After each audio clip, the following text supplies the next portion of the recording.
to the Pledge of Allegiance.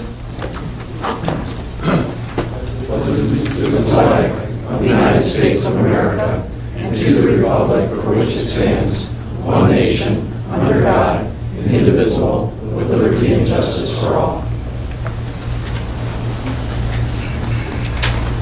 Roll call, please, Madam Clerk. Mayor Beagle, I'm here. Deputy Mayor Resnick, Present. Councilmember Behrman, Present. Councilmember Gottschall, Here. Councilmember Brendan Fox, Here. Councilmember Sharp, Present. Councilmember Smiley, Here. quorum present. Thank you. Changes or additions to the agenda as presented tonight. City Manager Brown, I have none, sir.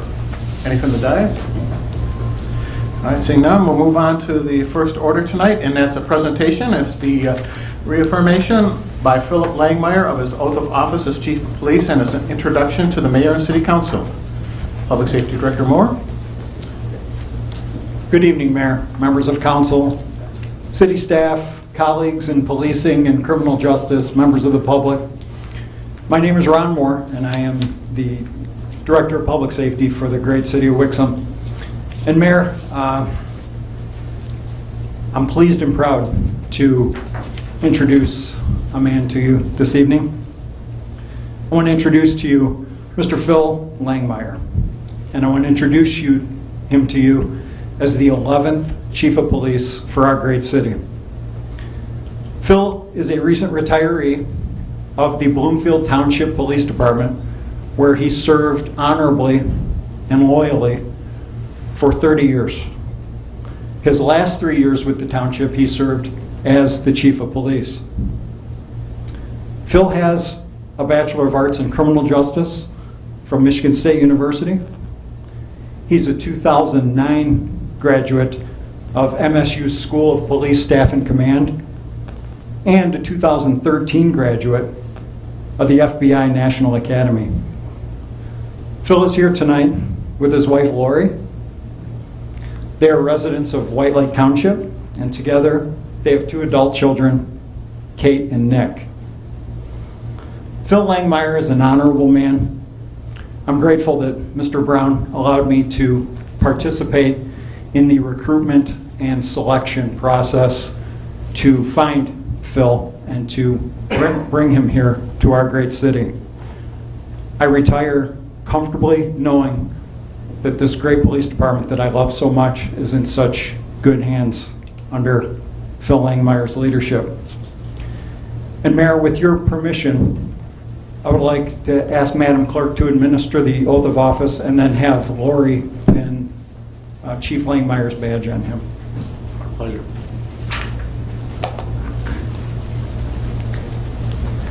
Just raise your right hand and say your name. Do you solemnly swear that you will support the Constitution of the United States, the Constitution of the State of Michigan, the Charter and ordinances of the City of Wixom, Oakland County, Michigan, and that you will faithfully discharge the duties and responsibilities of Chief of Police according to the best of your ability? I will. Congratulations.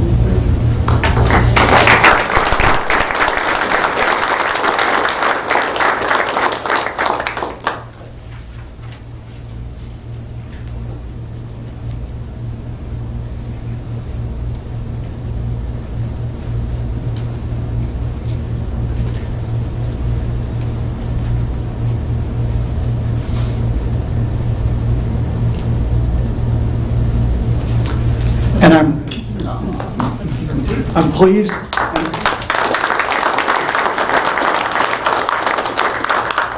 Mr. Mayor, I'm proud to present to you for the first time publicly Chief Philip Langmeyer.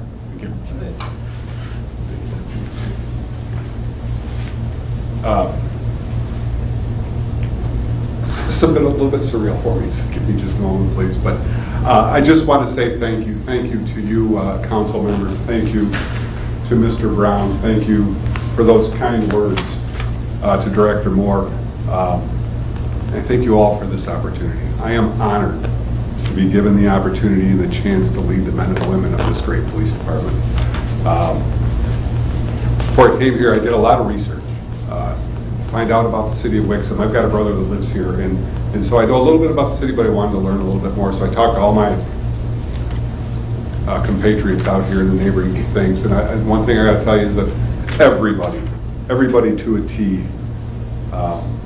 Says that Wixom PD in the city of Wixom is a great place to be. I agree wholeheartedly with that. We have a great police department here. These men and women work hard to make sure that they do the right thing. That's not always the easiest thing to do, but they do their best to do the right thing all the time, and that's something they can't really teach you to do. It's something you come with, and these men and women have that. The way they function and the reputation they have is a testament to the work that Director Moore has done in his time when he's here, and the work that the board and all of you folks have done in getting people here and making sure that they're out there doing their job. In my short time here, I've been so impressed, not only by the quality of the people in the police department, they are phenomenal people, but the city as a whole. Everybody here has been friendly, outgoing, eager to help. It makes my job really, really easy, which is very, very nice. So thank you very much. Final thing I wanted to tell you is that I find amazing here is something that I left that I thought was rare. I know it's rare, but in a police department with a family atmosphere, and that's what these folks have. I've been talking to all the employees and asking them what the best thing about the police department is and working here in the city of Wixom, and they all say the same thing. To a T, they've all said the same thing. And that it's a family atmosphere here, that people care about each other. You can't find a better place to work than a place where everybody else cares about you and your family. That family atmosphere is hard to get in law enforcement, and you've got it here. I'm very, very, very excited about being here. I'll finish by telling you, though, that Director Moore has done a great job. He's done a phenomenal job in his time here, and I know I've got big shoes to fill, but I will tell you this, the men and women of this police department, we will continue to serve the residents in the board and the people, the visitors of the great city of Wixom with pride and distinction. We will continue that tradition. And I thank you again for the opportunity.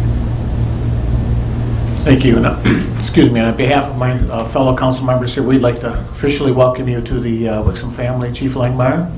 And right now we'll take a brief intermission and have some cake and celebrate.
The regular city council meeting of July 12th, 2022. Do I have a motion? So moved.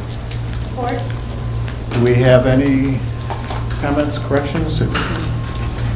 Seeing none, I got a motion and a second to approve the regular city council meeting minutes of July 12th, 2022. All those in favor, please signify by saying aye. Aye. Opposed? Motion carries. Correspondence. We have 2 letters of correspondence tonight. The first one is a note of thanks from the family of Kate Ash. And the second is a letter from GFL Environmental Services with an update. And tonight we have Sam Caramingo with us, and we're going to have him come up and introduce himself and a brief introduction and how's things going. Hello, Council and Mayor. Glad to be here tonight to give you a brief update on how things are going. We have serviced the city of Wixom for 3 weeks now. We'll have our 4th weekend tomorrow.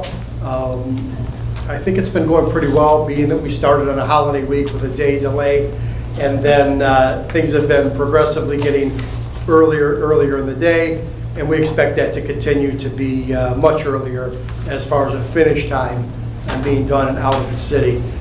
There's some things that are contributing to the timeliness. It's some new drivers, certainly the traffic congestion in and around the freeway is not helping us at all at this time, but those things will go away as well, and we expect it to be even better and continuing to improve. Can I answer any questions? Councilmember Gatchel? Thank you. I've heard from a few residents who I guess I would just put it to say that hopefully the drivers and operators can have a little bit more care in doing their job. Waste management always used to put, especially the recycling bins, back where people left them. And I noticed myself driving to an appointment last week, a lot of the bins were on their sides, empty, laying in the road afterwards. Sometimes neighbors had to pick up some of their recycled materials out of the street in the yard and put it back in. And so there were a number of yards, driving through a few subdivisions, that had what was probably in the recycling bin in the yard and street. So just maybe if they can take a little bit more care to make sure that everything's getting cleared out and put back how it was, I think that would go a long way, because there is some frustration that I've heard from different residents on that. Yep, we'll make mention of that to the drivers. I do want to say I've been out here all 3 weeks for the service. I want to say last Wednesday there was quite a storm that blew through town in the afternoon, and there were full carts and messes everywhere. The carts were just spinning around and blowing over. But I understand what you're saying. We'll pay special attention. I know the drivers were picking up some of that cardboard that was around, and the residents were out there as well. Especially, it seemed up and down Wixom Road. There was a lot of carts tipped over, but the drivers came through, and I got some comments randomly that the drivers were doing an okay job in catching up with that material. But I'll take your message back to the drivers. Thank you. You're welcome. Deputy Mayor Resnick?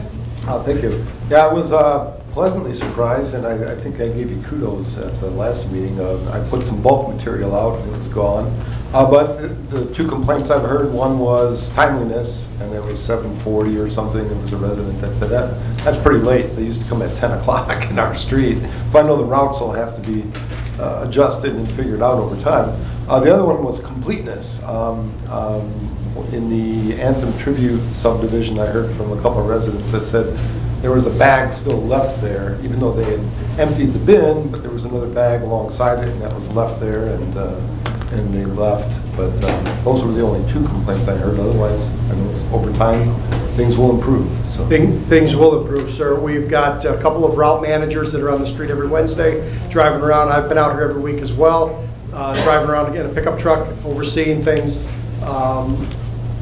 We also have been sending a route manager back on Thursday and first week Friday, just to drive up and down every street and look for any misses or late set-outs or things that might have been overlooked by our crew coming back out. And I intend to do that again this coming week. So we'll be here tomorrow with a full workforce, and then Thursday we'll be back with a route manager and a pickup truck, driving through the subdivisions and up and down every street, looking for anything that comes to his attention. thank you. Councilmember Smiley? Thank you, Mr. Mayor.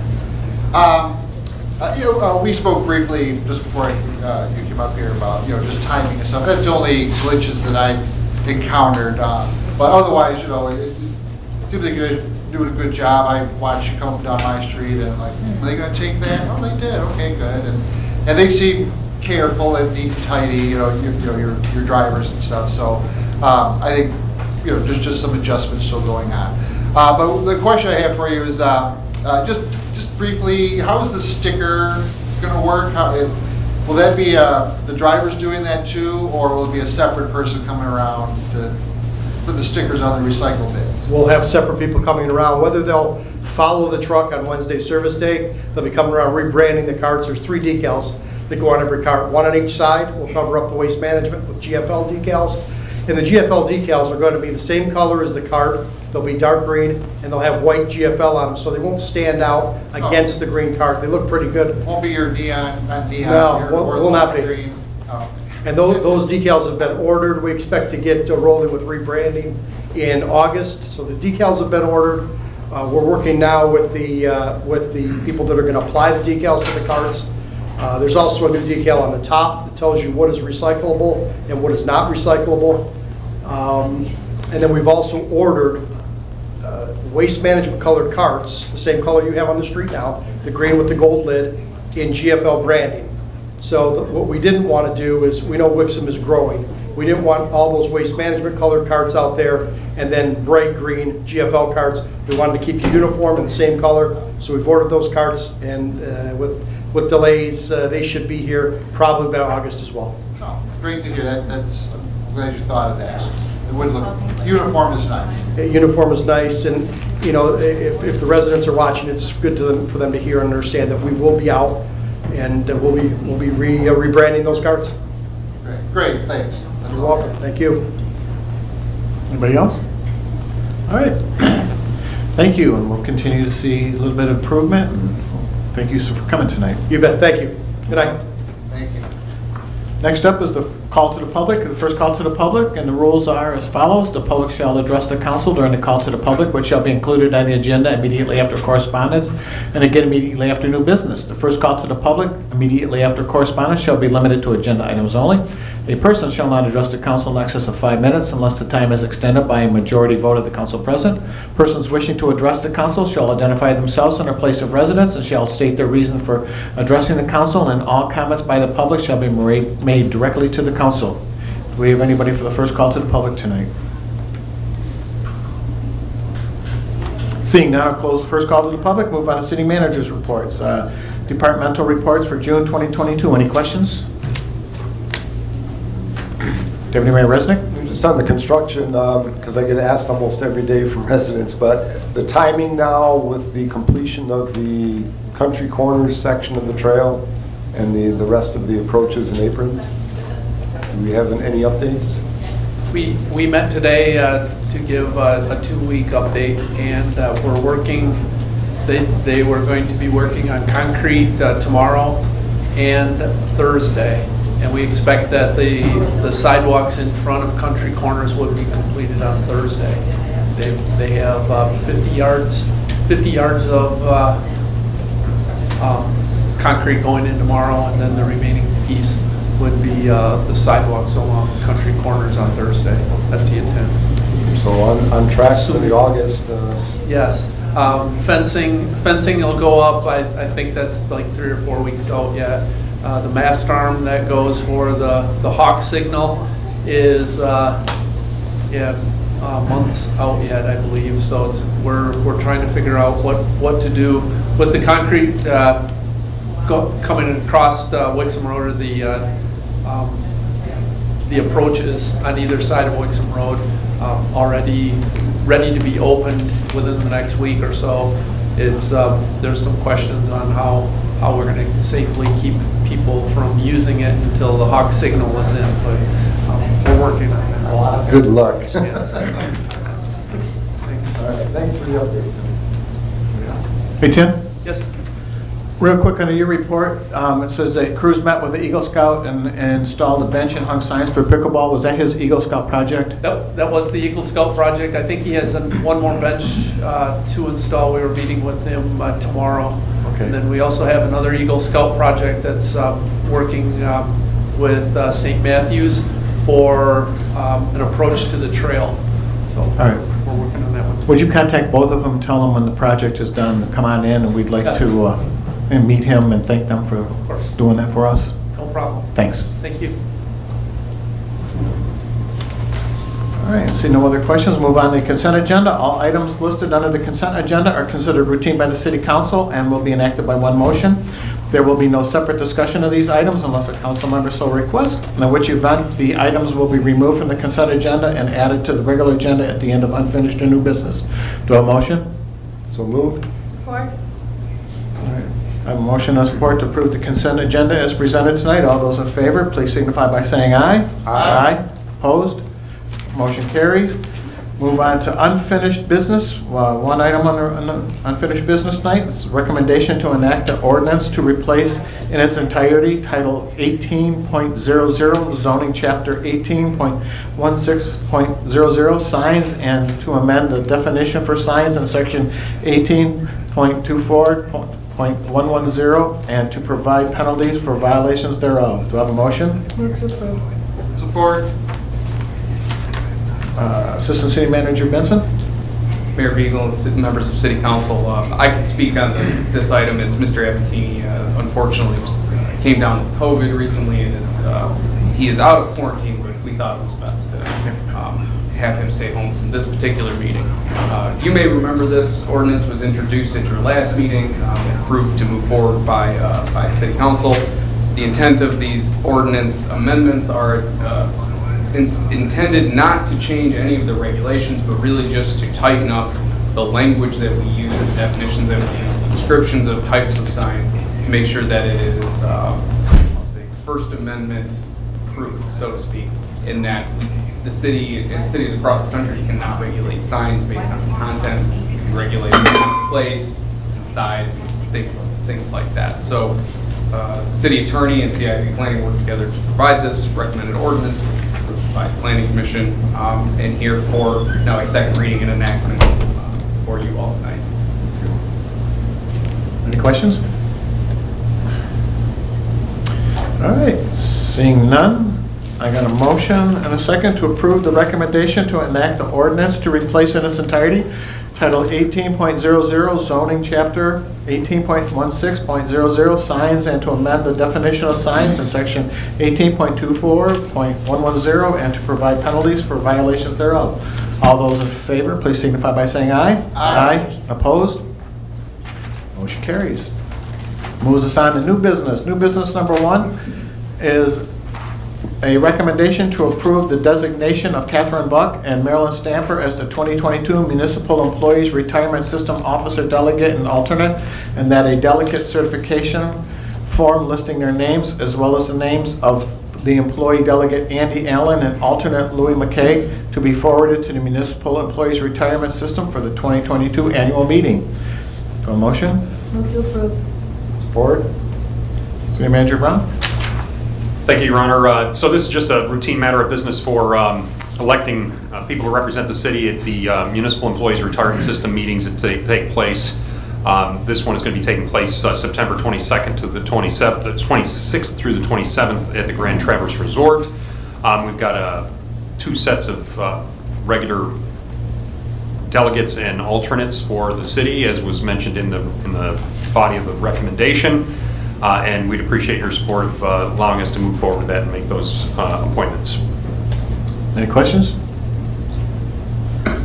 Councilmember Smiley? I just can't recall, did anyone go last year? Were we still in a lockdown circumstance, or did we? I don't recall that we had. Cheryl did. And Yeah, that's right. We did go last year. Yes. Okay, so it hasn't, not like it's been a couple of years. Okay, that's all I was wondering. Thank you.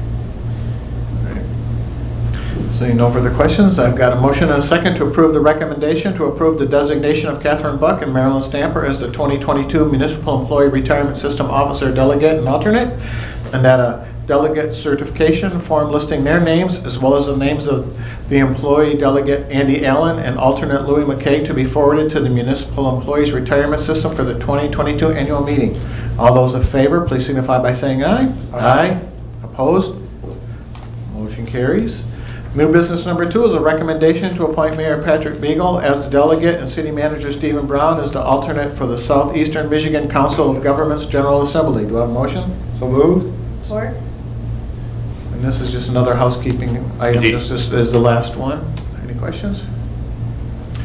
All right, I got a motion and a second to approve the recommendation to appoint Mayor Patrick Beagle as the delegate and City Manager Stephen Brown as the alternate for the Southeastern Michigan Council of Governments General Assembly. All those in favor, please signify by saying aye. Aye. Opposed? Motion carries. New business number 3 is a recommendation to approve amendment number 4 to the wholesale customer service contract with the Great Lakes Water Authority and authorize the mayor to sign the amendment. Do I have a motion? So moved. Support. Deputy Director Tim Sigma. Thank you, Mr. Mayor. The wholesale customer service contract with Great Lakes Water Authority is a 30-year contract that is going through to 2037, I believe. And this contract is for the supply of drinking water to our city. And the contract has a reopener every 4 years now that looks at peak hourly flow and maximum day flow, and to estimate our pricing or rates for the remaining 4 years of this portion of the contract. And what we've negotiated with them is based on a 10-year cycle. So they took the maximum day numbers over the last 10 years, and they added a 10% factor to it and came up with a 4.1 average for max day. And then the peak hour is established based on our usage, and that is 5.1. We've had 5.1 for a number of years. They like to look at that as 10% less than that. They don't like to see anything more than that during negotiations. We did have a few of those, but we've changed some procedures so that we can make sure that the peak hours are as designated are met. Those were the primary reasons for the reopener. There are some things that we talk about in the One Water meetings that we go through with GLWA. Some of those are for emergency use and redundancy that we continue to work on to make sure that Wixom still gets water even in emergencies. And really the rest of the contract was fairly straightforward in that part. And I'd be open to questions at this time. Deputy Mayor Resnick. Thank you. DPW Director Sigma, Exhibit B, Table 1. Yeah. I was just curious that, if you look at our residential growth years of 2015 through, today with the number of residences and all, projected annual volume, minimum annual volumes are pretty much the same. But in those prior years, like 2009 and 10, where it was considerably higher, like 30% higher, was that because there were still remnants of usage from the Ford plant? Yeah. Okay. Yep. And we weren't sure how much we would be getting with industrial water usage with different companies coming in. So we had it up, but they try and look at 6 to 10 years previous and take those max days. For example, the peak from the last 10 years was 3.81 million gallons a day, and if you add that, add the 10% factor, you get 4.19, and that's why we were able to lower that. With that caveat for max days, if we do get a large industry in here that would need, say, 1 million gallons of water a day, we can renegotiate that as an opener, a reopener for this contract as well. Makes sense. Yeah. Councilmember Gatchel. Thank you. I think you kind of answered it, and one of my questions was the maximum daily usage is increasing, correct? The The max day is actually going down just a little bit, yeah, for right now. And that will help with our rates for a year or two before they go up again. So. That was question 2, is how will this or will it impact our rates that we've set for this current fiscal year for our users? This current fiscal year is already completed as far as rates go, and so they will, based on our usage over the next couple months, we'll get a peak hourly factor that will be consolidated with the other 84 communities, and they start looking at rates at that time. So in November, we start looking at rates with GLWA, and they establish them, make recommendations as early as March of next year for the July rates to come into effect. So we won't be in a position with the rates we've set this year that we would be under collecting? No. Okay, thank you. Yep. Councilmember Philip Fox. Thank you. So my question is kind of along the same lines. Sure. You answered part of it, but so from 2009 to 2014, when it started going down, did we see a reduction then in the rates at that time? We saw some reductions in rates, but it is a conglomeration, so there are certain, the other changes that occurred then is GLWA took over from Detroit, so there were some savings there. There were some savings from the Flint connections that occurred, and just recently we had savings from Highland Park that have been taken off our rates. So there are some things that have changed that are not necessarily focused on our contract. So will those savings continue, or is that kind of a one and done type?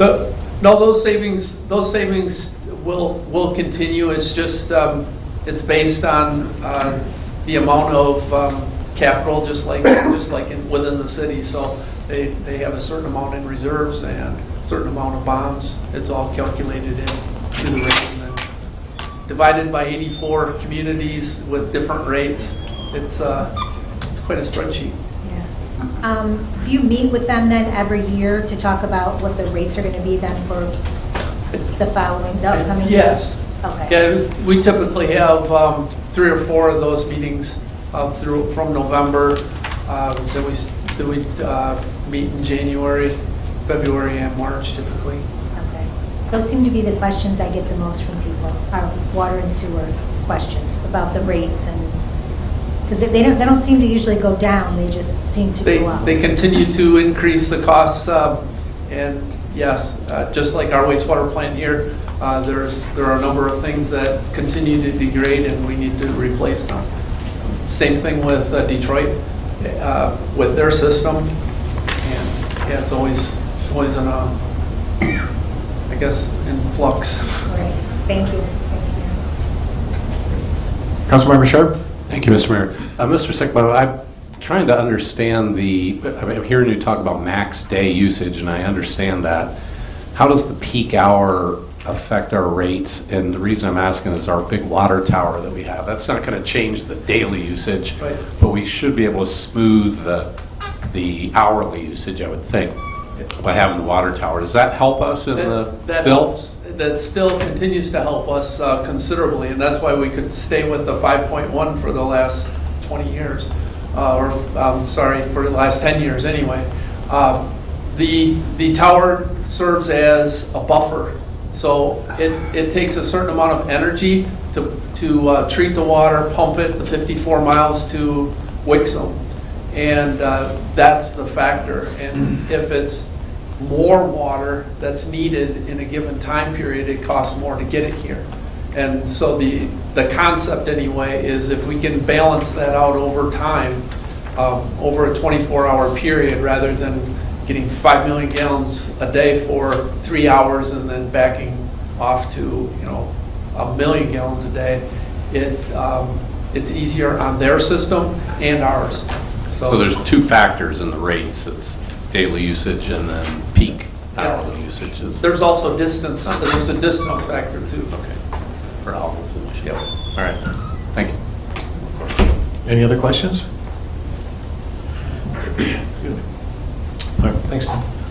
I got a motion and a second to approve the recommendation to approve amendment number 4 to the wholesale customer service contract with the Great Lakes Water Authority and to authorize the mayor to sign the amendment. All those in favor, please signify by saying aye. Aye. Opposed? Motion carries. Thank you. Thank you.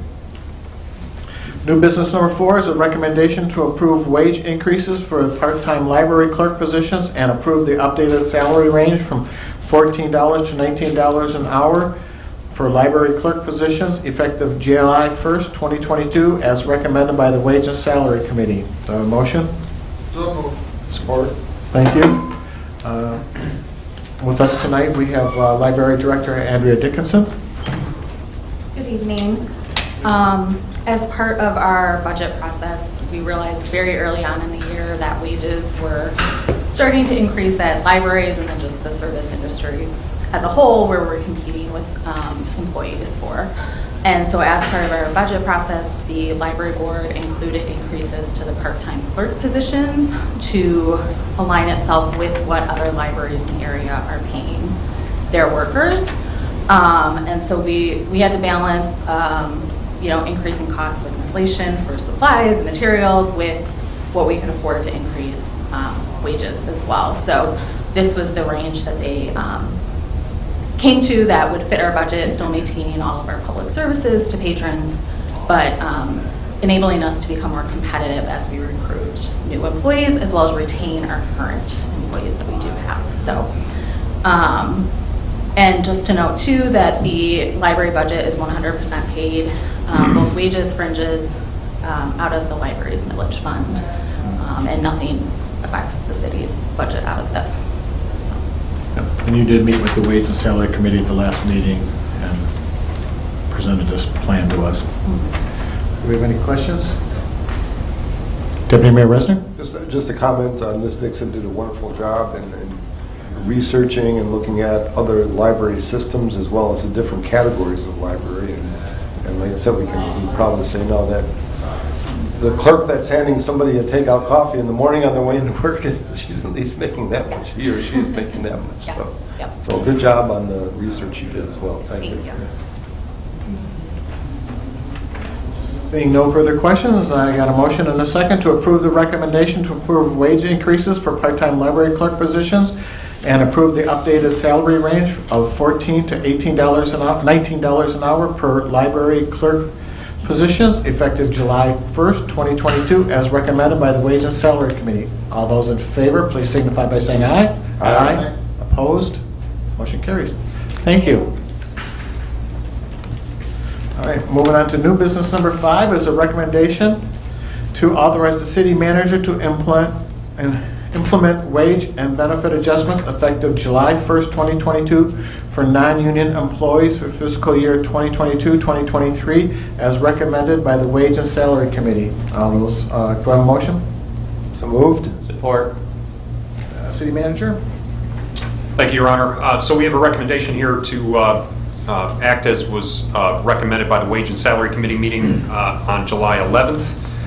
There was a item put before the committee to consider, which is involving wage adjustments for non-union employees for the fiscal year, which began on July 1st, 2022 and runs through 6/30/2023.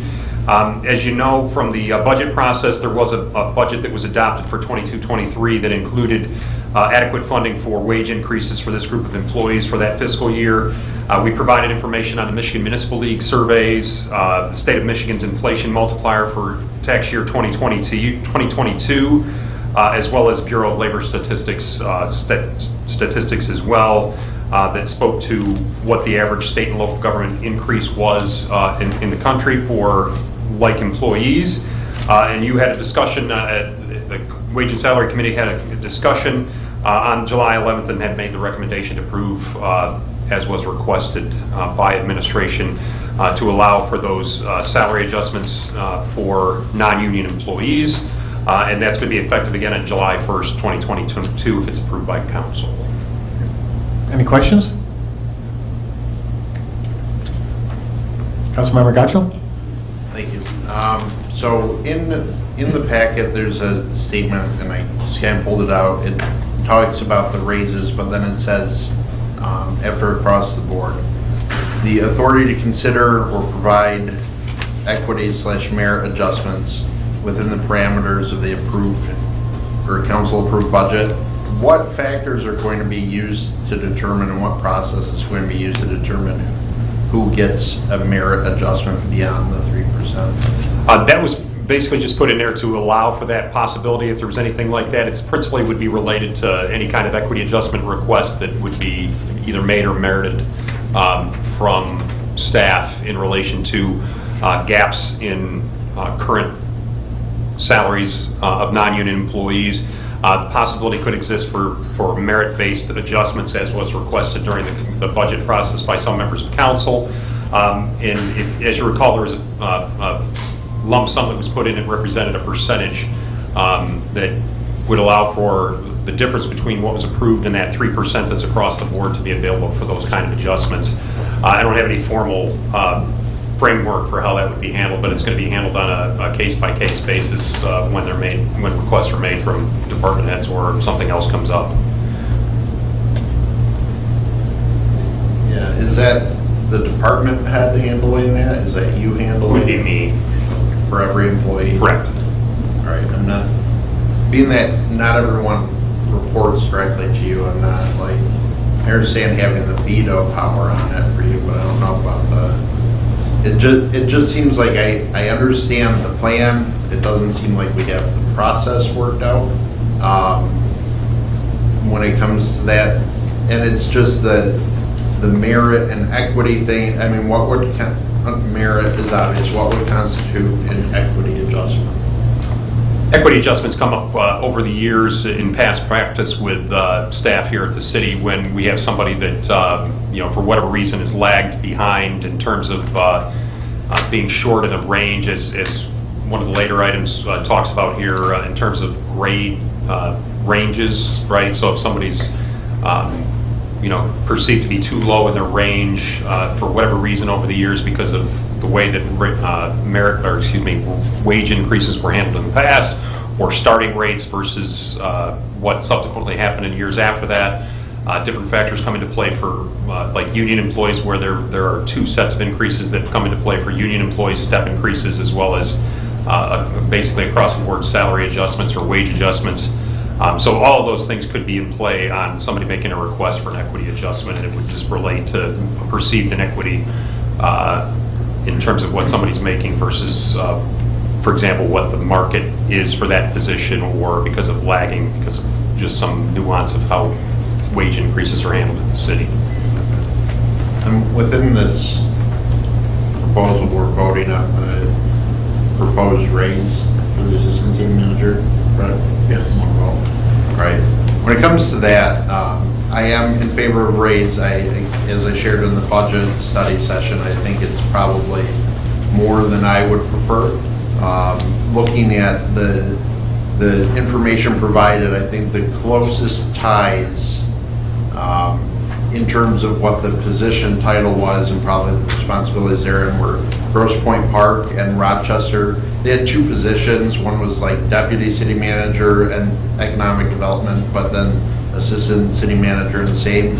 And those ranged in the upper 70,000 range. And so I guess my comfort level, and other people can chime in if they agree or feel differently, than 82 would be more in the range of like $77,000, $78,000 instead of 82.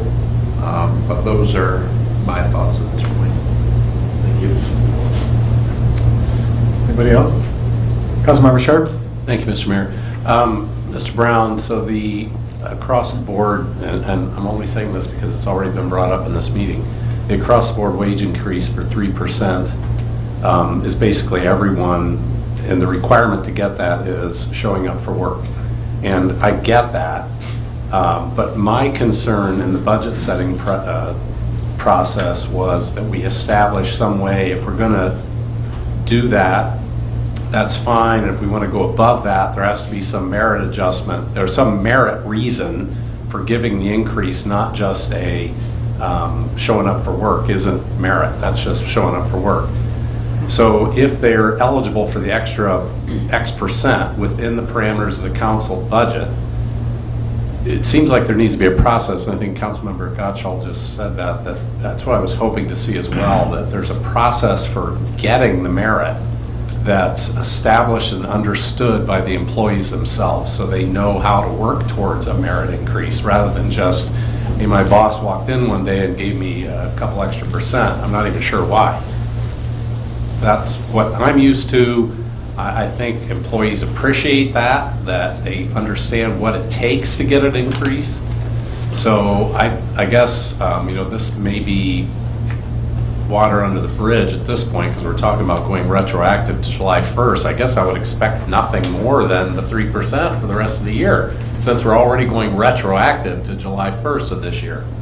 That being said, this is partially satisfying to me, but I would like a better process for the extra merit increase that is proposed here, and how that employees understand it, how they work towards it, what they have to do to get it, and then an assessment of whether they've done that. And maybe that's 2023, 2024 fiscal year. I don't know, but it sounds like we've got a process now where a single person is kind of lording over the increases without an established process of how those are provided. I'm kind of rambling now, so I'll stop there. Thank you. Councilmember Brennan Fox? Maybe to add some clarification as far as some of the discussions that we had. We did talk about performance-based, if there were any type of merit increases in the future, any type of request that there would be performance-based reviews. My understanding is that we have reviews now, but they would be performance-based if there's any type of an additional increase. So that's one piece. And then I know, Councilmember Gottschall, you had talked about the other communities. And one thing I would point out is some of these communities, the position is just a single position. It might be assistant city manager, it might be economic development director, whereas assistant city manager / economic development director Benson does both of those roles. So that was taken into consideration as well. Hopefully that clarifies some. Councilmember Gottschall? Thank you. Yeah, I tried to be cognizant of that, and especially when it came to the community development director, that's why I lean more to the assistant city manager side, because that, I would imagine, has more responsibilities, especially when it comes to leadership responsibilities, than just someone on here listed as economic development manager.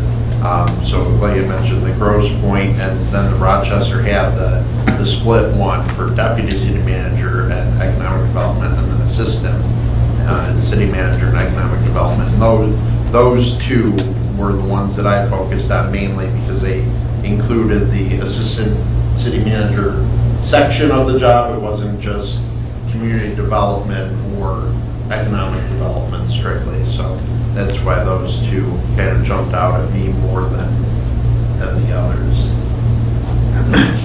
Yeah, and with Assistant City Manager Benson too, in my opinion, he deserves a little bit extra too, because he is also, working with the DDA. He's very involved with the DDA, and he's spending his time there. So with all the job responsibilities that he has right now, I think it's justifiable to look extra between 77 that Rochester and them having the 82 that we're offering. Deputy Mayor Resnick? Yeah, also on the Wage and Salary Committee, and just to add to what Councilwoman Brennan Fox said, the Wage and Salary Committee did talk to Mr. Brown about using the performance review process as a means for recommending the additional percent or whatever for those persons on a merit basis.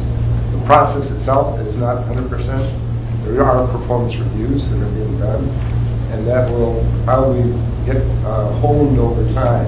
And You know, Pat and I have been, Mayor Beagle and I have been on the Wage and Salary Committee for many, many years, and we've gone through about 15 different processes, and none of them work well, but it'll eventually get done.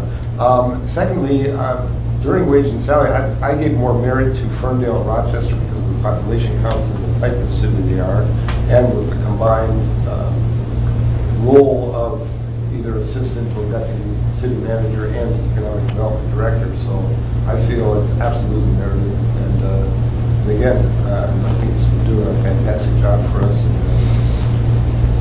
it's working. It's working out. Councilmember Sharp? Thank you, Mayor. First of all, I want to thank the Wage and Salary Committee, Deputy Mayor Resnick, Mayor Beagle, and Councilmember Groundland Fox. Lots and lots of data in here, very thorough.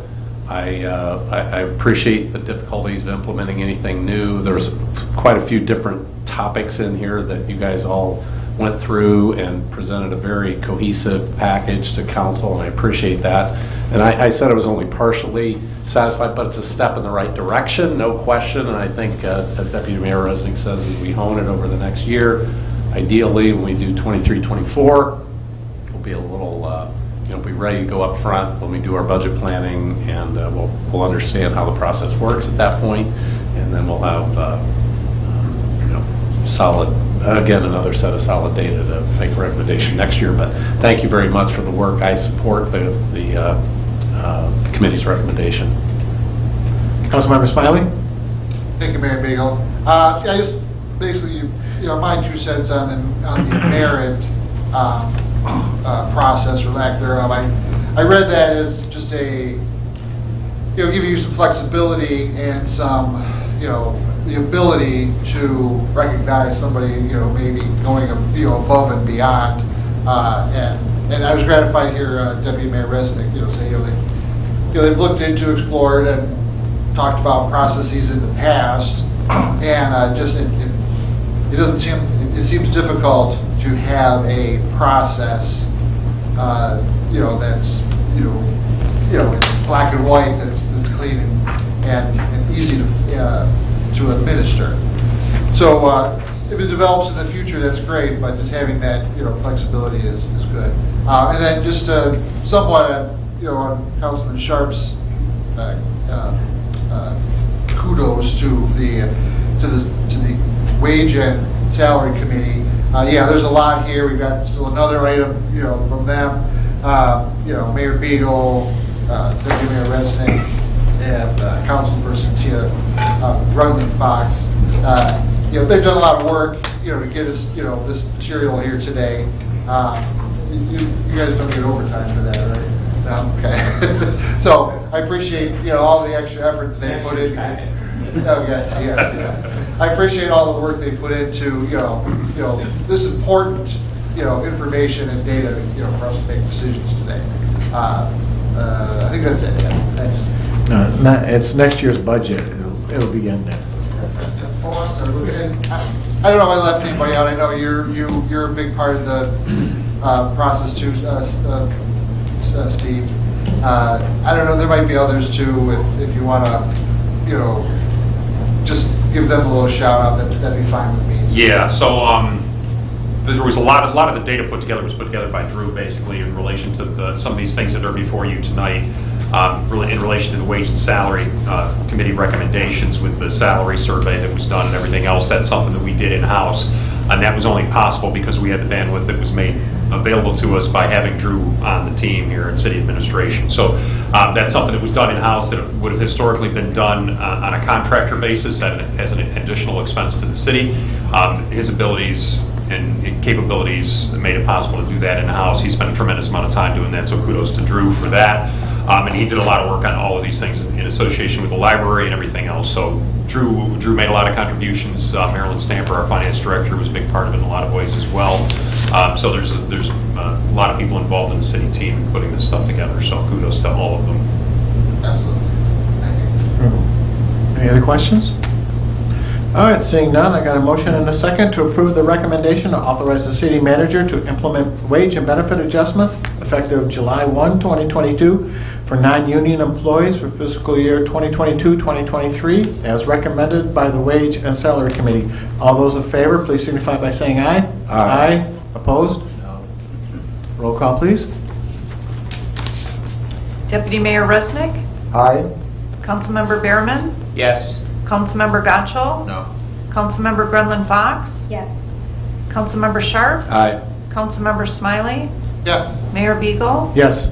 6 yes, 1 no. Motion carries. Thank you. New business number 6 is a recommendation to adopt the revised salary grade structure for non-union employees as recommended by the Wage and Salary Committee. Do I have a motion? So moved. Support. Very good. City Manager Brown? So again, from that July 11th meeting, we brought a study, as I just sort of foreshadowed there a second ago, that was put together by Drew Benson after he conducted a very thorough gathering of information from a variety of sources and a lot of refinement of that data to make it make sense because there are differences between how things are reported in different cities across the area, different communities across the area. So Drew went through a pretty substantial collection of data process, analysis of data process, and then put together with me a memo that was put before Wage and Salary, where we talked about how we came up with the information, how the process was built and the methods used to gather the information and to refine the information, to put forward a recommendation to Wage and Salary, which basically is suggesting that we sort of slim or put the salary ranges on a bit of a diet. We had 14 different grades in the past, and we're proposing to go down to 11 grades. The ranges that we're putting in on those associated ranges or grades are intended to be representative of what the salaries are across the area, across the region, and also intended to more accurately reflect what is the responsibilities of individual job classifications, and to provide appropriate ranges on the low end and the high end to reflect where we think we would need to be if we were in need of a new incumbent for a position, or to better reflect an upper end that would fit with current incumbents that we have in positions in city government. So there was a very large amount of work that was done, and it was presented to Wage and Salary. Wage and Salary had a nice discussion about it, and also did their own analysis, if you will, of the data that was presented. Had a good conversation about it, and we're proposing that the recommendation made by Wage and Salary on July 11th be accepted and approved by City Council to change our range grade structure from 14 down to 11. Any questions? Deputy Mayor Resnick? Maybe just comment, and the last time we had adjusted those range professionally with a data-based approach was 2017 or 16? I think it was just before my time. It might have been 2016. 2016. Yeah, that's So right. It was long overdue. Or early in 2017, it's possible. It was early. Goalposts do move, and Yeah. it was great to have it data-driven this time. So. Councilmember Gratchel? Thank you. Being that this is non-union, and I know we've done other groups recently, what other, this can be for Wage and Salary or City Administration, what other employee groups or departments or unions would we have that haven't had a salary kind of review done recently?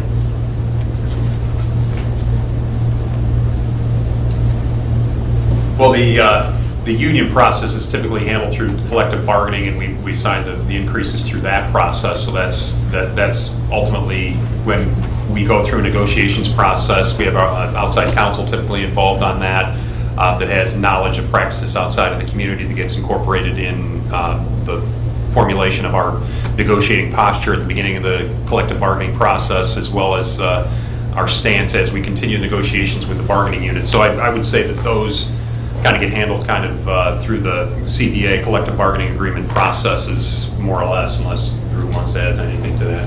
So I was just going to say, it's intentionally that non-union positions aren't included in this, and as Steve said, those are handled every, 4 years? 3 years, 2 years, 4 years, depends on the length of the CBA. Typically, we've been doing 3-year contracts historically. Okay, I've felt like in the last few years we've reviewed how much different people are getting paid, but I know that hasn't happened when we've negotiated all of the contracts recently, so it just ties into making sure, like, we've had instances where we've talked about not maybe having firefighters apply because they might be getting offered more elsewhere. Same with police officers and whatnot, so I don't know that all ties in right now, obviously, but it would be interesting to make sure, especially that we are being competitive, I guess, would just be my next note. So, thank you. Councilmember Smiley? This question didn't occur to me until, the exchange between Deputy Mayor Resnick and City Manager Brown about how it was overdue. I'm just curious, how often, how often should we do this kind of review of item number 5 or 6? Well, it depends on who you ask. If you ask consultants who do this for a living, they'll tell you to do it every single year. In terms of a wholesale sort of review, as we've done here, and really, I would say relatively significant modifications, that's probably every 5 years, maybe 7, depending on your, the timing. But we do intend to, the data sets that we collected for this they're available, right, on an annual basis. So we can, on a regular basis, every year as we go through this process, review that and adjust that. Specifically, let's say you're creating a position or you're adjusting a position for a merit increase, somebody is adding new responsibilities. We can look at that data at any time and really compare it against our existing structure. So we would look at it every year. Historically, Wixom's practice has been, in the absence of that formal study, to adjust the low end and the high end of those grades. As we move forward, we'll probably, we'll be in a better position to look at that and say, all right, as an example, let's say we're doing 2% wage increases as recommended, but we might only adjust the high end and the low end of the scales by 1% to allow people to move through. So we'll have more flexibility, and that's on an annual basis. If I could add 2 things to that. Number one, the typical process of adjusting the upper and lower ends of the ranges becomes necessary when things get stale dated in terms of the information not having been addressed recently. By virtue of having this pretty in-depth review, pretty thorough review done as recently as this 2022 date that we're going to hopefully have a change, that will kind of reduce the need for those kind of changes. As Drew sort of mentioned, maybe it becomes you don't address upper and lower ranges at all. Perhaps it's by less than the annual salary adjustments that are provided through the CBA process and or through non-union processes as well. So that's one thing that I would mention. And then when it comes to looking at this in terms of every 5 to 7 years, as Drew mentioned, the only thing that I'll quibble with that, I think that's a pretty solid guess estimate of a range of time. However, the flexibility needs to be there and would be used when necessary if forces in the market come into play that dictate a change to either stay competitive or better align our practices with what's going on in a more macroeconomic environment. That's something that we would do earlier or not, depending on what the circumstances dictate, right? So we have the option of doing it if something changes that kind of just shifts the landscape underneath our feet a little bit. That would be the only time I would do something earlier than that. But otherwise, I think the 5 to 7 years is a pretty accurate guess as to when we would conduct this kind of an effort again. Thank you. Councilmember Berman? Thank you. I appreciated all the information, and I did go through it quite in detail. And really, the only position I keep coming back to is just the Public Works Director position. I do think that possibly that's one position that I think we need to look at, possibly look at giving it a little bit of a bump. Just, I feel like there's a lot more there. And I'm not even sure if all these other communities that are listed have a wastewater plant like we do, because that's a whole other factor into it, whether or not they have that or not. But besides that, I support everything in this, the ranges, but that's just one that I would like to see a little bit more of a bump added. Any other questions? All right, seeing none, I got a motion and a second to approve the recommendation to adopt the revised salary grade structure for non-union employees as recommended by the Wage and Salary Committee. All those in favor, please signify by saying aye. Aye. Opposed? Motion carries. New business number 7 is a recommendation to amend the current budget in order to promote and sponsor through the Police Academy of up to 4 police service aides. Public Safety Director Moore? Motion. You need a motion, Mr. Mayor? Oh, So moved. It's getting late. Thanks. Thank you, Mayor. You don't get to hear from the chief. I told Chief Langmeyer I would handle this one since this was my oversight. I told him I would take the lead on this one. First of all, I want to apologize to you that I didn't bring this to you a couple months ago during the budget process. The fact that I'm bringing this to you towards the end of July into a new fiscal year was an oversight on my behalf. As we look at as we scan the landscape of the police department, it has become obvious that perhaps as early as October or possibly as early as January, we have the potential to see 4 retirements. And that doesn't include me. That's 4 additional retirements of 2 police officers and 2 police sergeants. In a police department with only 21 sworn personnel, 4 people at that operational level is troublesome. So you might also recall that in fiscal year 21-22, I brought before you, I had requested permission to sponsor a service aide through the police academy, and that was approved, and I have that currently in the police department budget for 1. I'm coming to you tonight requesting a budget amendment to possibly seek out 4 of our service aides and sponsor them through the academy. If this were to be approved tonight, staff has already identified 2 service aides that could potentially go as early as next month into the fall academy. And then we've identified 1 who could potentially go in the winter academy, and I'm sure Chief Langmeyer will keep his eyes open for a possible 4th from our service aide ranks. Although we have nothing formal, there's no written notice of retirement. This is all verbal at this time. These gentlemen are pretty adamant that they are going to retire in the near future. But I will tell you that if something were to change and there was no open budgeted police officer position, we obviously wouldn't hire this service aide to be a police officer if there was no position for him or her. I'll also remind you too that as a condition of sending a service aide through the academy, myself and Ms. Rosati did craft a conditional offer of employment whereby that service aide would give us 3 years of service as a police officer, or they would be subject to repaying the city for their academy expenses. So with that, I'm respectfully requesting an amendment to the budget to sponsor up to 4 service aides through the police academy.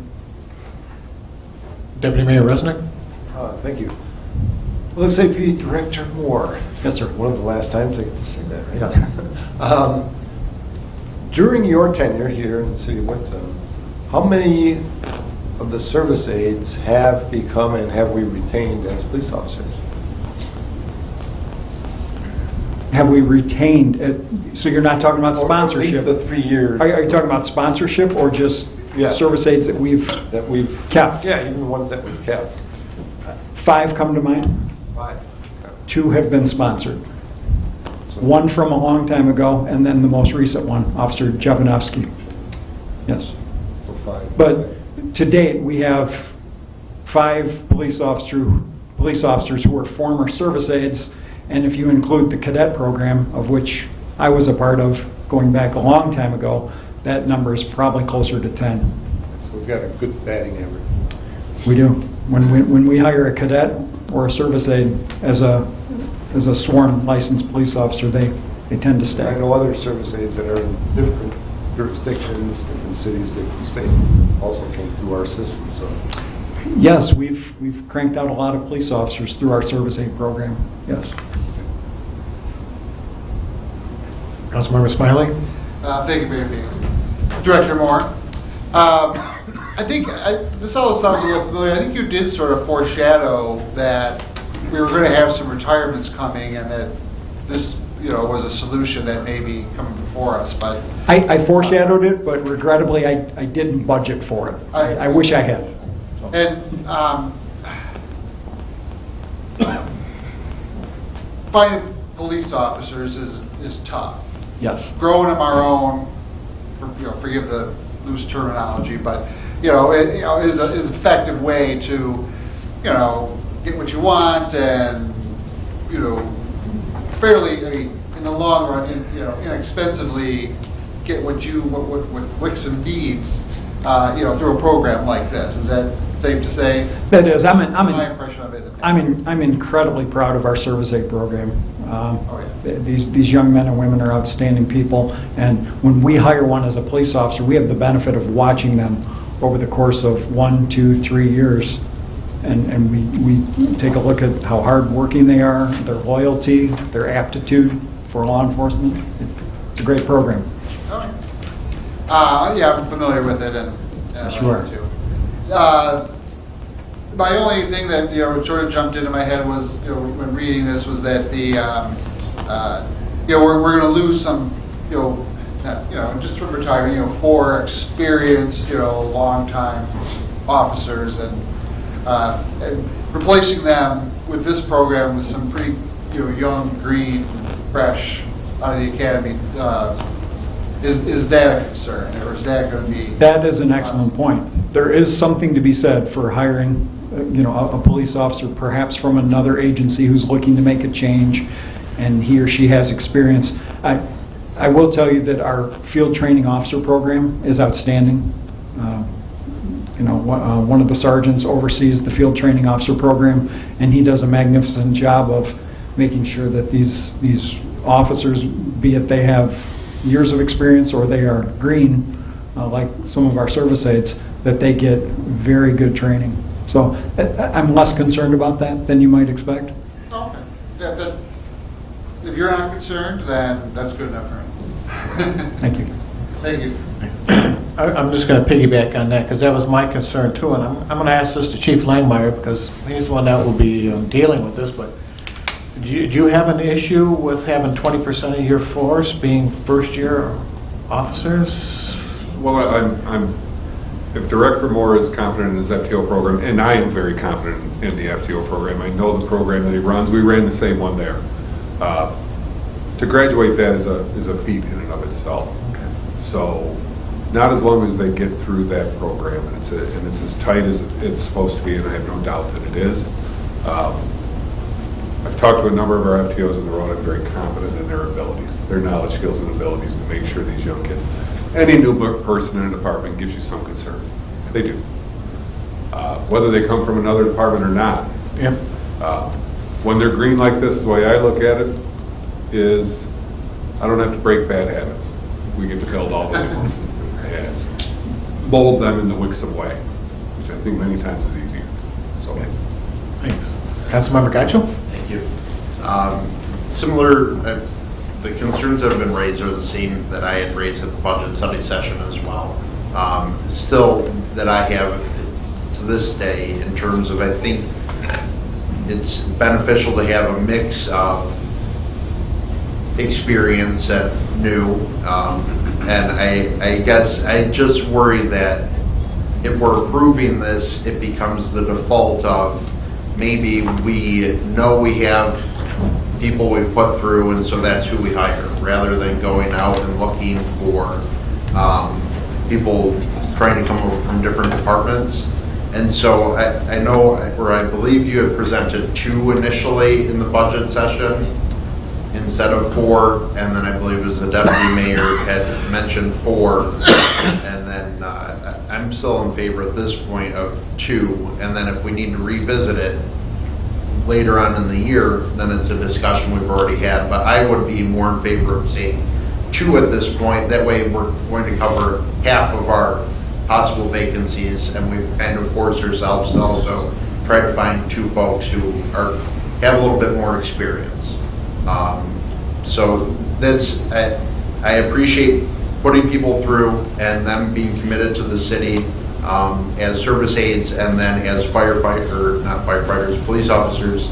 But I think I don't want to just get to this point where we've heard that we can't go hire people, we have difficulty finding the right candidates, so now we're just going to put people through ourselves. I don't know that that is a route I want to see us go down by default. So I guess I'd make a motion to change or amend to 2 service aides at this point. Okay, there's a motion out there. Do we have a second? I'll second it. All right. Comments? Councilmember Gwendolyn Fox. I have a question before, is it okay to ask a question before we move forward? Okay, because maybe this will answer that. So I have a couple questions, but I'll go with that one first. So when you have an opening or you're anticipating you're going to have somebody has already put in their resignation, do you post for the position externally, even if you know you have people internally that are interested? Do you always post externally? With Officer Jovanovski, who we just put through the police academy, we did not post internally because he was our sponsored employee through the academy. So there was no external post in that case. Okay, because I'm thinking maybe, I don't know if that would help alleviate your concerns if we post externally. The only reason why, before you answer, the only reason why I ask is I'm a little familiar with this, not as familiar as both of you, but I know when you post for positions for police officers and firefighters, but it seems like especially police officers, if they're entrenched in a community, a lot of times they don't leave. I mean, you don't see police officers leave too often unless they're leaving from communities that they just want to get the heck out of, right? So I'm a little concerned that if we don't, I understand and appreciate what you're saying, because I wouldn't want us to only do that either. But if we can post externally and let the process play out, our internal people more than likely are going to have kind of an upper hand because they already know the community, right? Yes. My only concern with that is that if we give this person a conditional offer of employment, and the condition is we're going to make you a full-time cadet attending the police academy, and then upon your graduation, we're going to hire you as the next Wixom police officer.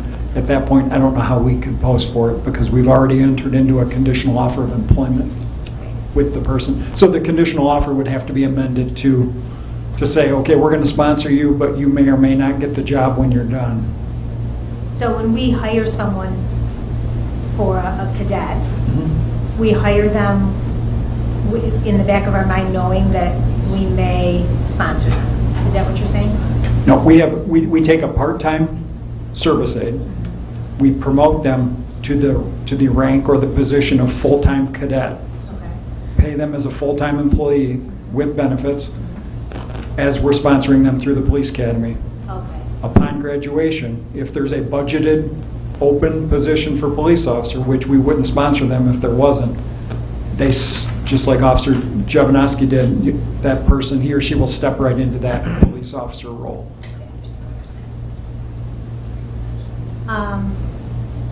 Okay. So I guess I'll leave that one. And then my other question was other agencies. Can you talk about what you're aware of that other agencies do as far as sponsoring? Is that a common practice, I guess? It's becoming more and more common to see police departments sponsor their own personnel through the police academy. The pre-service is a term used to describe the candidate who sponsors him or herself through the academy, hoping to get a job upon graduation. That, I don't know the exact ratio, but that's becoming less and less frequent compared to the sponsored person. And then thank you for that caveat and working with the attorney to get that letter for the 3-year commitment. That's great. I appreciate that. That was one of my questions. To further that, is there anything in the letter that says if they fail that they pay us back or no? No, they have to give us 3 years of service from the point they get out of training, out of their field training officer role. So we have to get 3 years of solo patrol experience from them, or they have to pay back their academy expenses. So if we have someone that we're sponsoring and they don't make it through the academy, then we're just out? Yes, as the way the conditional offer is currently written, correct. I know that doesn't happen very often, but I've seen It could. it happen. It could, So, certainly. Just something to think about. Yes. And then my last question is, where would the money for this come out of? Out of 4 accounts. Anybody, I guess. Yeah, it would come out of four different accounts. The salary for the full-time cadet, as he or she's going through the academy, would come out of the desk aids account out of the police department. Fringes, of course, that account. Police training would pay the tuition to the police academy. And then law enforcement supplies, that account would cover uniforms, books, holsters, leather gear, etc. So there's 4 different accounts. I did see that, sorry, I guess, so for the budget amendment, Mhm. where will the money come out of the general fund to put into your line items here? Yes. Okay. Appropriation from fund balance. That was my question. Councilmember Berman? Thank you, Mr. Mayor.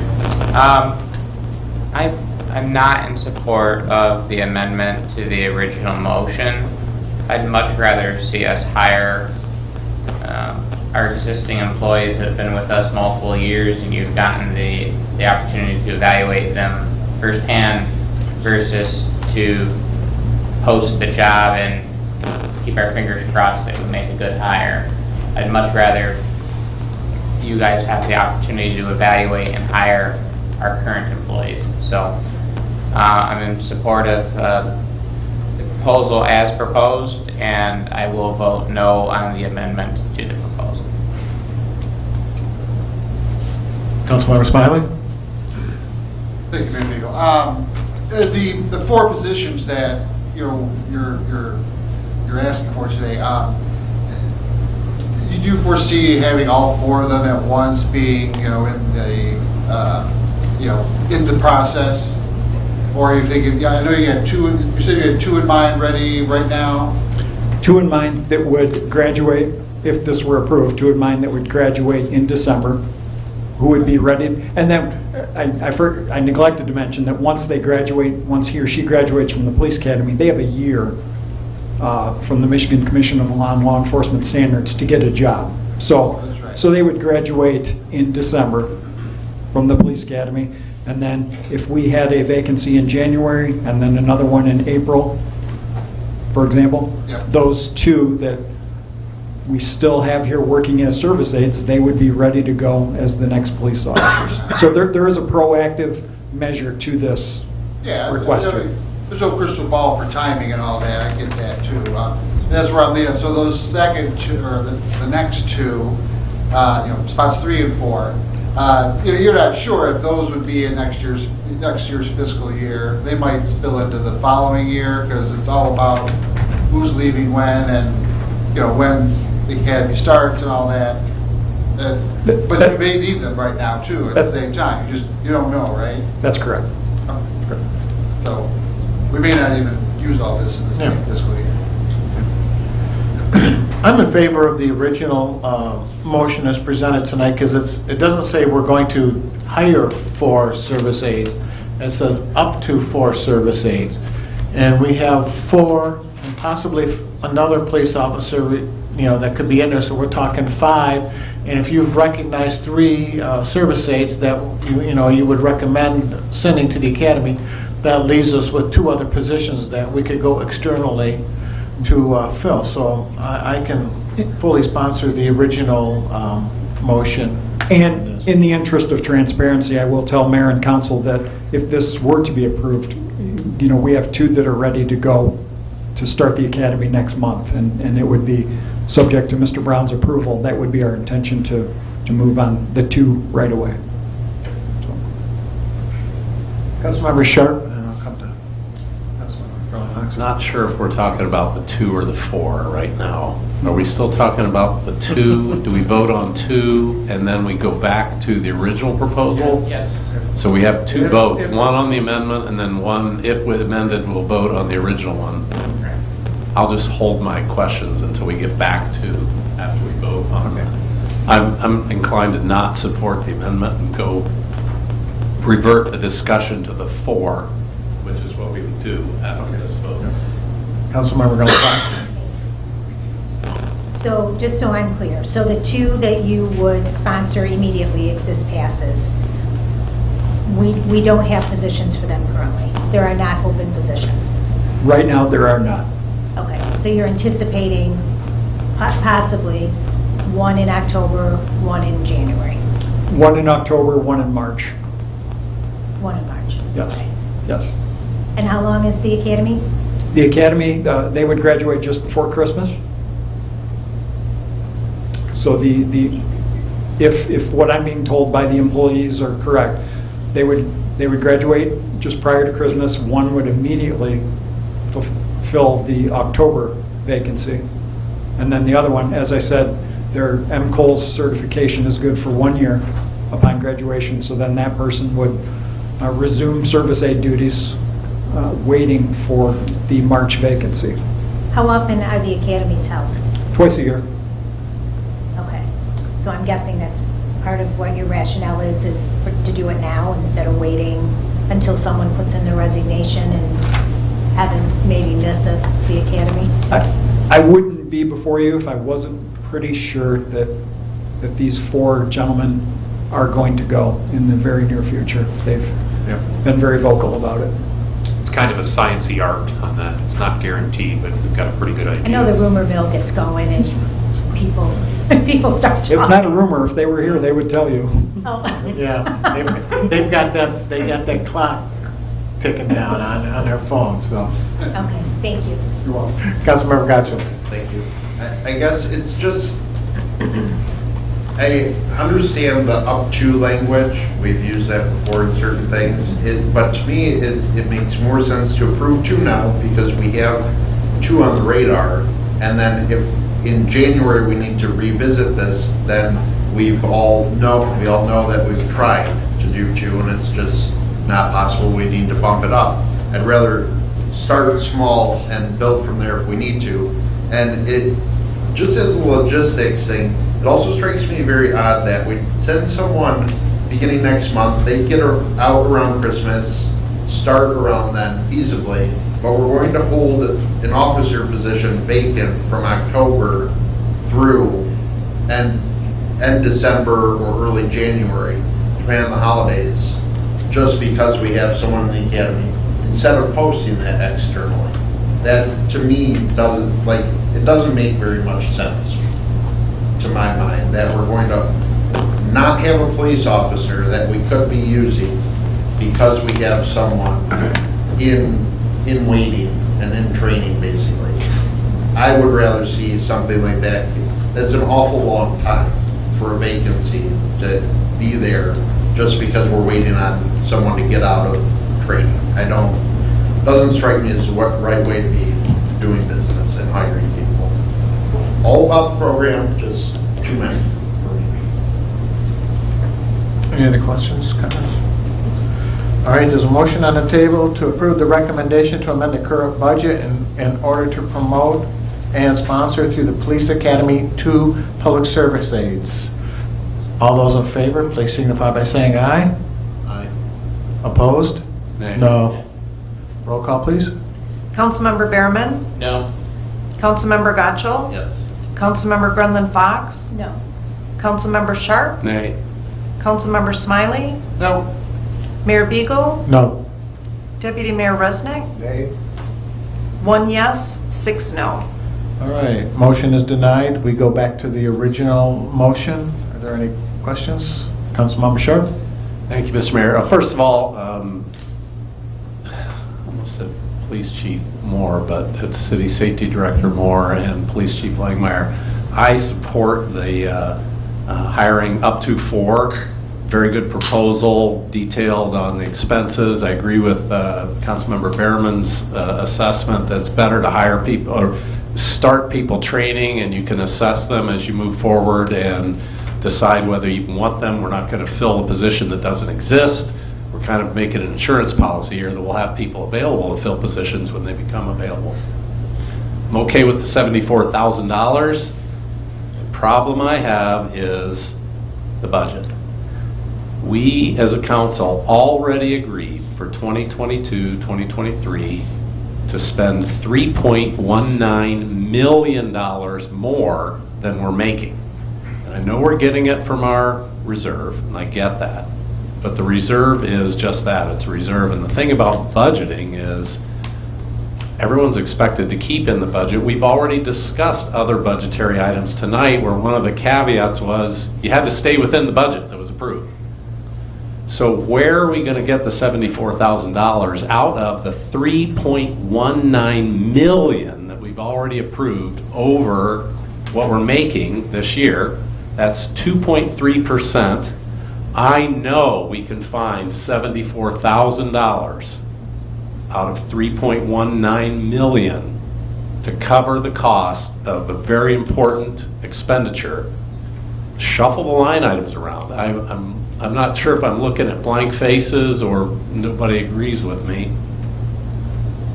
$3.19 million we're already approved more than we're making for the fiscal year 2022-2023. This is a request for $74,000. Seems very reasonable, but other than the fact that council supports going and hiring 4 people, I'm not sure this needs to come to council. Feels like it's something that should be handled within the budget of the city of Wixom and all the fine people we pay to do that for us, rather than asking for $74,000 more on top of $3.19 million that we've already agreed to spend more than we're making for 2022-2023. So, Public Safety Director Moore, this isn't directed to you at all. Kind of looking at our city manager, can we find $74,000 somewhere else to pay for this? First off, I hope it wasn't a blank look. No, I was looking at my council members, actually. They're like, oh, here goes Sharp again. The only thing I'd say about that is the reason we do an amendment in this kind of situation is just to show you that we're prepared to pay for it that way if it becomes necessary. Typically, our budgeting practices are what I would term to be appropriately conservative in terms of not assuming the best case scenario, not assuming the worst case scenario, and oftentimes things come out favorably by the end of the year, and we end up with a situation where the fund balance is actually higher than was projected, and I think that there's a very realistic likelihood that will be our situation at the end of fiscal year. Well, that's why we have $3.19 million that we can go get, because we haven't spent it in the previous years. But there's also been discussion about, are we overtaxing our taxpayers for money we don't need? Because we keep building this fund. And that's use of fund balance. You mentioned the $3.19 million as a use of fund balance. That's spending on things like roads and other things, sidewalks, roads, capital investments in various positions within the city that we think is warranted when you have a healthy fund balance that allows you to do that and still maintain a healthy fund balance afterwards. So that's why we put a budget together that did reflect that. There were things that weren't anticipated over the years with pandemic funding relief and things of that nature that have come in that has created an even more favorable fund balance situation than we had anticipated or currently experienced. So bottom line in relation to your question, we're doing the budget amendment just to show you that we're prepared to do that if necessary. And we will do the amendment, quite frankly, and reflect that moving of the fund balance into these various funds to fund it. But at the end of the year, we may well be putting it back into fund balance if things go well. So that's, for lack of a definitive answer, I understand all that, but that's the point of budget. Otherwise, we don't, the budget is an assessment, it's a guess, it's a best guess of what we're going to spend, and this is only a guess, frankly. Why can't we absorb it in the $3.19 million rather than putting it all out here and doing this? Handle the budget, we've established it, city administration executes it, and if you need to go hire 4 people, do it. Find the $74,000 somewhere else. Don't bother council with it. It's kind of my, newbie on the council's, not quite 3 years, on the council approach. I just feel like, why are we putting another 74,000? I agree with the need, not disagreeing with the need. Agree that we should be spending it. I could find a dozen line items in our budget that I could probably say, I'll bet we don't need to spend $150,000 on the washrooms in the Gunner Metallic Park. And we could use that money to pay for 4 police officers that we really need. So that's it. Thank you. Councilmember Berman? The only thing I'll add to that is since I've been on council, every year our fund balance is continuing to go up because our department directors are conservative on where they do spend their funds. And I mean, even I know like Steve, your office is still down a staff member, correct? Right. So I see plenty of areas where our total budgeted expenses are not going to be spent this year, and our fund balance is going to continue to go up, and I'm glad that we're investing in the community this year, in our streets, and our roads, and our sidewalks. That's something I've been really excited to see that we're moving forward with, and investing in our police department in this capacity. I view that just the same. It's an investment for our citizens to have a good, strong police department, and I'm totally fine with the proposal as proposed.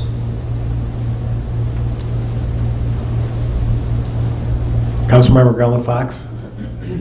I have a question. For when you put forth a budget amendment like this, is it procedurally required because council already approved the budget? Correct. Okay. Right, so when you're projecting to spend money that you hadn't budgeted in some line items, you'd either have to propose cutting other line items, which is what Councilmember Sharp is saying we could potentially propose to do, or it's taking it from fund balance, and we're just taking the conservative approach because what we put before you for the fiscal year 22-23 budget just a few months ago was our projection of what we intended to spend across all the budget lines, and we're not backing off from those plans at this point in time. So that's why we're doing a budget amendment just to cover it. But in point of fact, as Councilmember Behrman just mentioned, for example, we have a vacancy in my office that we're looking to fill, but it's going to be probably in place for the better part of a month or 2 months into the fiscal year. There'll be savings from there that would be available as well. But we're just taking the simple approach to doing the budget amendment now, and then as things happen during the year, that likely will basically end up being a situation where that doesn't have the effect of that original budget amendment because we'll be under budget in some areas. I can guarantee it, as Councilmember Behrman just mentioned, there's going to be one line in my wage and salary line that'll be lower by some factor.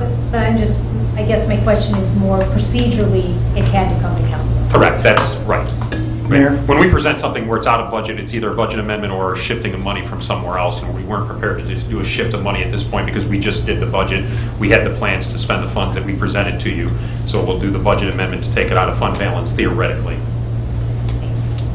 Councilmember Sharp? Thank you, Mr. Mayor. I stand corrected. Thank you, Councilmember Garland Fox, for pointing out, and City Manager Brown, you did have to bother council with it to add the line item for going and hiring more people. Fine. What would be nice to see in here is the budget amendment 0 because you found it somewhere else in the budget. It would I still totally be. agree with Councilmember Behrman. We are not going to spend the $3.19 million. We can't even get contractors to do concrete, so we're not going to have trouble not spending it. So let's just be honest with ourselves now, rather than putting more money in there. We would have had to have a budget amendment one way or the other. It just would have been taking it from another line I agree. item. Yeah, but it would have shown 0 on the when it would all summed up to 0 because you would take it out of, right. I don't know what. Yeah, that's correct. Electronic signs at Sibley Park.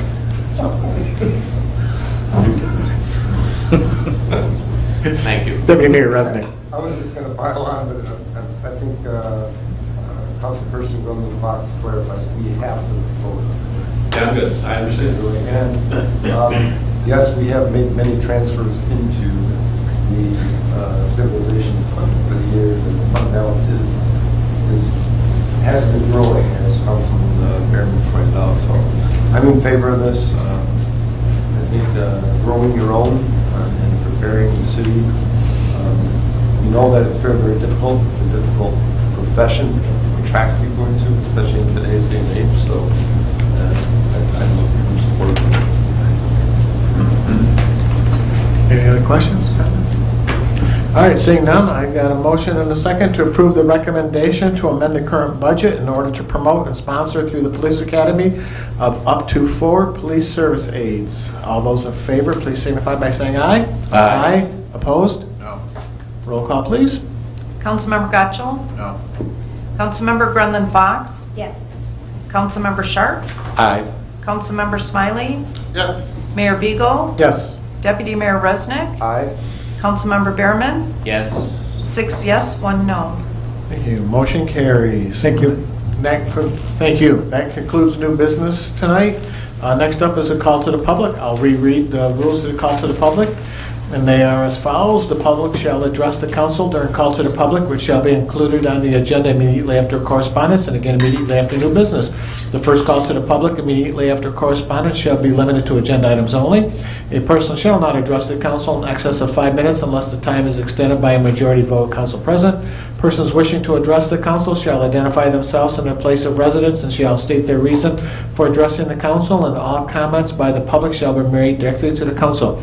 Do we have anybody for the second call to the public tonight?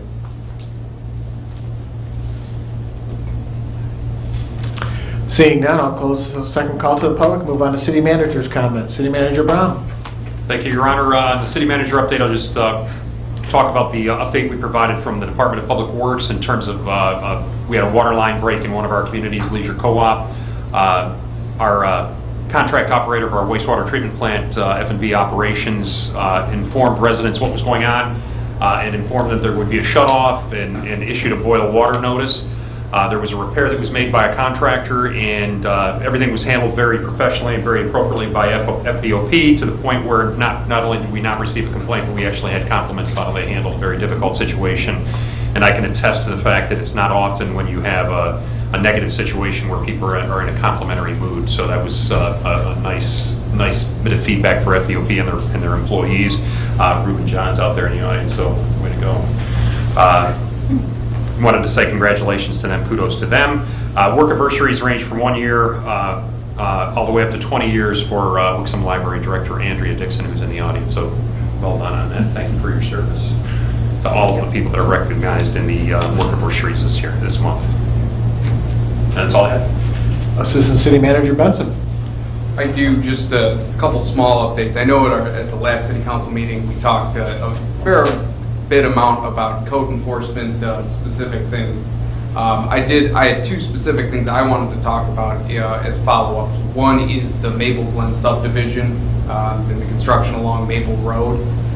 That was brought up at the last meeting as being a hazardous situation for pedestrians trying to cross those sidewalks and the curb cuts.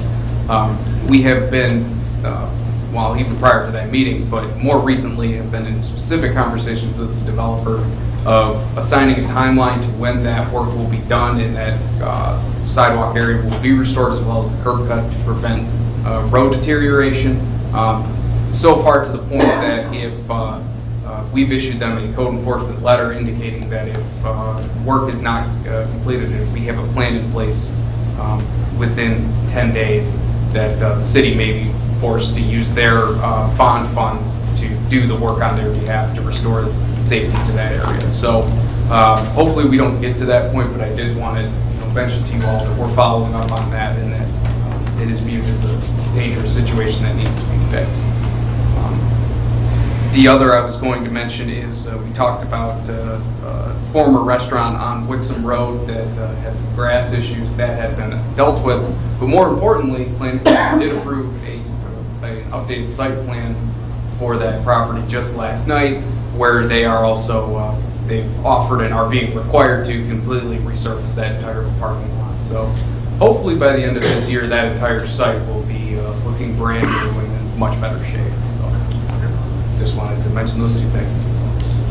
Thank you. Just have a quick follow-up question. Certainly.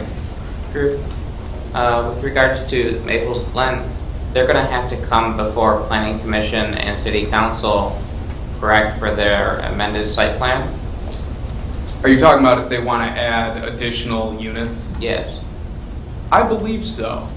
They have not, they honestly have not submitted anything to that effect. I believe they intention to purchase that property and incorporate it, but we have had no formal submissions of that. So, but yes, I believe that would have to be the case. They would have to amend the site condominium. Well, hopefully the sidewalk issue is fixed before they come back.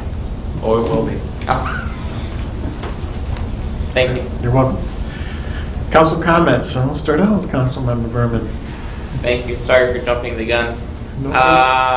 Just two things. One, just warm welcome to Chief Langmeyer. Appreciate you being here, and I hope, obviously you have some decently large shoes to fill, but I'm sure Ron will make sure that you're ready to take over when he graciously exits in a couple weeks. Second thing, it's just a thank you to all the members of the public that have been coming to our meetings lately. I've noticed that our public count is slowly creeping up. From, I think, the first 2 years, it was maybe we had one person here if we were lucky. So it's nice to see that others are coming, and I appreciate that you're here. And obviously, if you have anyone ever has any questions or needs anything, my door is always open. Councilmember Smiley. Thank you. Yeah, I too want to just say welcome again to Chief Langmeyer. You've come with a lot of high praise, but I'm still going to miss Ron. Elections next week, Tuesday. Good luck, Kathy, Crystal, and all your team. It was a primary. Maybe it's not as hectic, but I know you'll be on whatever curveballs come your way. If ever there's any questions about anything to residents, just call Steve Brown. He has the answer to everything. Thank you. Councilmember Geisel. Personal cell phone for Steve Brown is. Yeah, there you go. I want to welcome our new police chief to the city and look forward to working with you over the coming years. I also wanted to, echo the concern that Councilmember Brown Fox brought up with the possibility, although rare, of someone failing out of the police academy and not needing to pay us back. I think that is something that we definitely should have addressed in the agreement, because it may be even factors, I would imagine, not relating to their performance in the academy, but if they just do something that would be unbecoming of a police officer or someone we would want to hire, and we've already invested that money, then we should have some sort of a clawback opportunity there. So I understand that we're offering a conditional employment, but if we get to know them better and we don't like that kind of situation, unfortunately, we shouldn't just write off the money because it's money that was given to us by our taxpayers. And that's all I've got. Thank you. Councilmember Sharp. Thank you, Mr. Mayor. Just want to congratulate new police chief Phil Langmeyer and thank him and his wife Lori for joining us tonight. And it looks like Lori was a smart one. She took off. That's she gets it. And speaking of shoes to fill, you're filling the suit pretty well, apparently. So nice job there. And we'll certainly miss City Safety Director Moore. And I know we got a couple more weeks, and looking forward to saying goodbyes appropriately. That's all I have. Thank you. Councilmember Garland Fox. Welcome, Chief Langmeyer. Thank you. And congratulations and thank you to all those employees celebrating work anniversaries. Deputy Mayor Resnick. Thank you, Mayor. Would also like to extend a warm welcome to Chief Langmeyer and Lori and your family, to the Wixom family. And we'll say goodbyes as appropriate, or so long, right? We'll still see you around. Hot Blues and Barbecue was a great event. A lot of great comments from residents and even visitors alike on how nice it's been with the concerts downtown, the family night activities, the orderliness of it all. You know, we have a lot of presence of police and fire there as well. So it's just been a really great summer for it, and good times had by all. It would be nice to have those electronic signs that City Park put the lyrics up on the songs. So it's just kidding.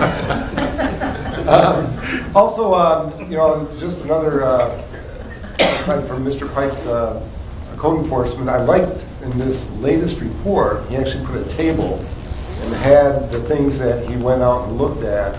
That was better than just putting the one sentence in all the months prior to that. It's nice, you know, there was 2 trailers, 4 RVs. One clarification though, noxious weeds are handled by DPW. That was a comment that was put in there. That is correct. So DPW handles any weed type complaints. Yep, long grass, noxious weeds, all those. Okay, all right. So that's a good clarification. Maybe even in our, next time we do a blast or something, because that people tend to think it's a code enforcement thing, and why isn't the code enforcement officer, looking at lots like that? So. You can go into DPW now, fill out the complaint form with the weeds. All right, very good. Thank you. That was it. Very good. Welcome, Chief Langmeyer, to the Wixom family, and I'm looking forward to working with you. Thank you to FVOP for the excellent job they did with the water main break that was handled up there. And yeah, Hot Blues and Barbecue was a great event. I wasn't able to stay up there for the whole time, but the time I was there, I got a lot of compliments from people about how they appreciate not only that event, but all the other events that Parks and Rec are hosting up there every Thursday night. They appreciate the bands. And it's always good to hear compliments. I even got a compliment, I believe it was up at Hot Blues and Barbecue, about somebody came in to get a passport, and they were talking that they dreaded coming up here. When they left, they had a smile on their face because of the service they got from Kathy and Crystal. So kudos to you guys, and then thank you for everybody who's doing a workiversary this year. Andrea, 20 years. That's pretty good. And with that, do I have a motion to adjourn? So moved. All those in favor, please signify by saying aye. Aye. All those opposed? Thank you.